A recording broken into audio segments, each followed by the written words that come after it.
He is the first Christian martyr.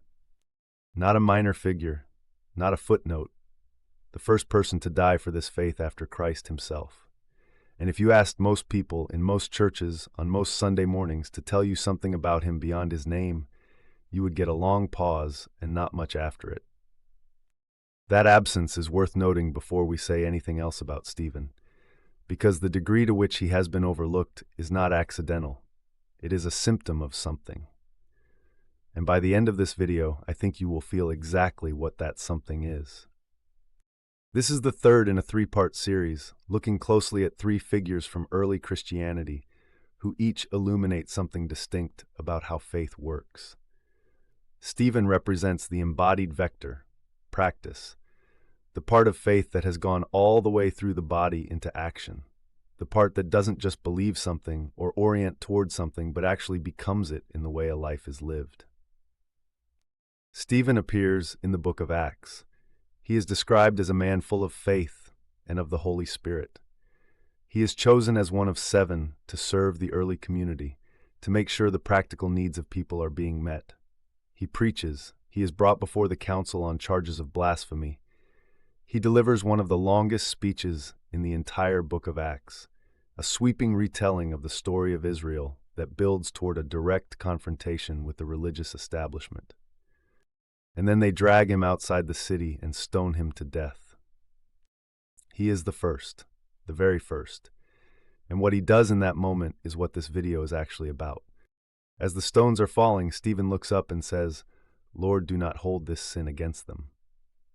Read that slowly, because you have heard something like it before. On the cross, Jesus says, "Father, forgive them, for they know not what they do." Stephen, the first person to die for this faith, dies with the words of Christ still in his mouth. Not as a quotation he remembered, not as a prayer he rehearsed, as something that had gone so completely through him that under the maximum pressure of his own execution, it was the thing that came out. That is not imitation, that is formation. That is what the embodied vector looks like at its fullest and most complete expression. Not faith as something you say on Sunday. Not faith as something you feel when the conditions are right. Faith as something that has traveled all the way through you, into your bones, into your last breath, and holds its shape even when everything is falling apart around it. Practice so complete that under the weight of death, it doesn't collapse. It holds, and it holds in the shape of forgiveness. Forgiveness here is not a transaction. It is not the final generous act of a dying man who decided to be the bigger person. What Stephen does is reproduce the exact posture of Christ at the moment it costs him everything. He doesn't harden, he doesn't curse, he doesn't call down judgment on the people killing him. He releases them. That release, that orientation toward forgiveness, even at the point of maximum cost, is the thread that runs through everything Christ taught and everything Christ embodied. It is not incidental to the faith. It is the center of it. And there is something even deeper underneath it than a single act of dying grace. Forgiveness as a sustained orientation, as the direction a life perpetually leans, is something worth sitting with long after this video ends. But what Stephen shows us first is what it looks like when that orientation has been so thoroughly practiced that it survives death itself. Now here is where the story gets complicated in a way that almost never gets talked about. Saul of Tarsus was present at Stephen's execution. The text tells us this directly. As Stephen was being stoned, the witnesses laid their coats at the feet of a young man named Saul.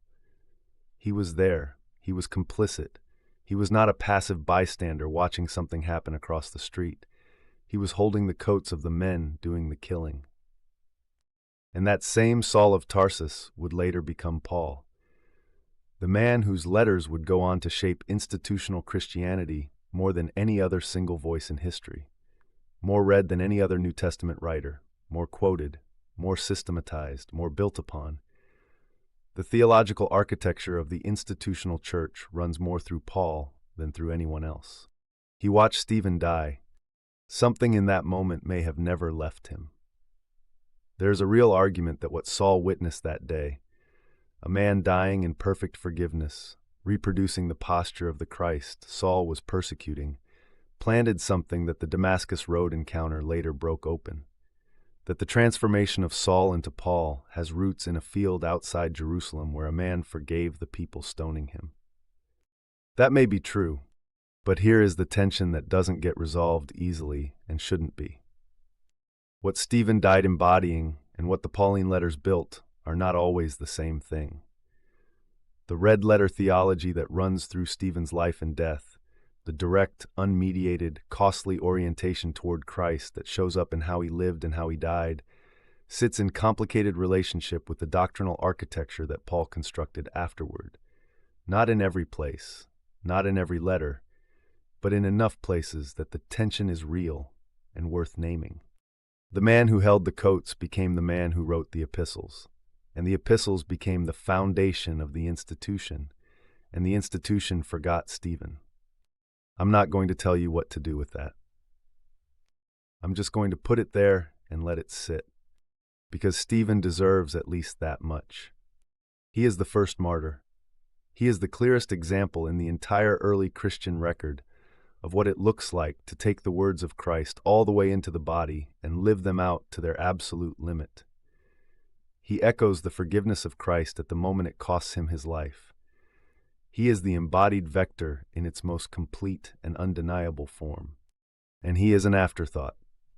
Not because his story isn't powerful enough, not because what he did wasn't significant enough, not because the texts don't give us enough to work with, but because what he represents makes certain questions unavoidable.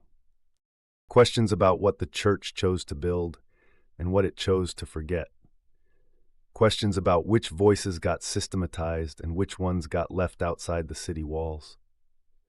Questions about whether the institution that claims to follow Christ has been more comfortable with the theology that came after Stephen than with the man who died living the theology that came before it. So, here is the question I want to leave you with. The first Christian martyr died forgiving his killers in the exact words of Christ and shaped the man who would become the most influential voice in the history of the institutional church. Why is he an afterthought?